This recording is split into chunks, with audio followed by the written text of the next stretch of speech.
Hello, all. This is Lalita.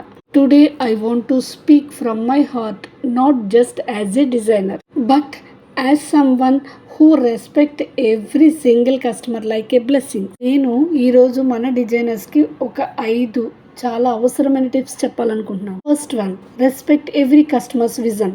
మన కస్టమర్స్కి వారి బిజినెస్ పైన కొంత డ్రీమ్ ఉంటుంది. వాటిని మన డిజైన్స్ ద్వారా మనం నిజం చేయాలి, అడిగి తెలుసుకోవాలి, ఇవ్వాలి వాళ్ళ ఆలోచనలకి. Second one, don't look at the clock, look at the creation. మీరు డిజైన్ చేస్తున్నప్పుడు అసలు వాచ్ చూసుకోవద్దు. ఎంత టైం అయినా పర్వాలేదు, అది మొత్తం కంప్లీట్ అయినంత వరకు ఆగద్దు.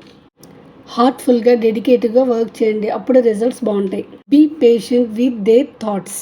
కస్టమర్స్ అప్పుడప్పుడు వాళ్ళ ఆలోచనల ద్వారా వాళ్ళ డిజైన్స్ని మార్చమంటారు. చిరాకు పడొద్దు. చాలా పేషెన్స్గా వారి ఆలోచనలు విని దానికి తగినట్టుగా డిజైన్ చేసి ఇవ్వండి. ఇప్పుడే వారు ఇంకో 10 మందికి మన గురించి చెప్తారు. Be genuine, not just creative. మన కస్టమర్స్ దగ్గర జెన్యూన్గా ఉండండి, హానెస్ట్గా ఉండండి, అసలు కమర్షియల్గా ఉండొద్దు. Last but not least, give more than expected. మన డిజైనింగ్ నుంచి ఎక్స్పెక్ట్ చేసిన దానికన్నా చాలా ఎక్కువ ఇవ్వండి. సర్ప్రైజ్ డిజైన్స్ కూడా ఇవ్వండి. లాస్ట్న ఒక స్వీట్ థ్యాంక్ యూ నోట్ కూడా ఇవ్వండి. అది చూసి వారు అనుకోవాలి, నేను ఇంత మంచి డిజైనర్ని గ్రాప్ చేసుకున్నాను అని. This is Lalitha.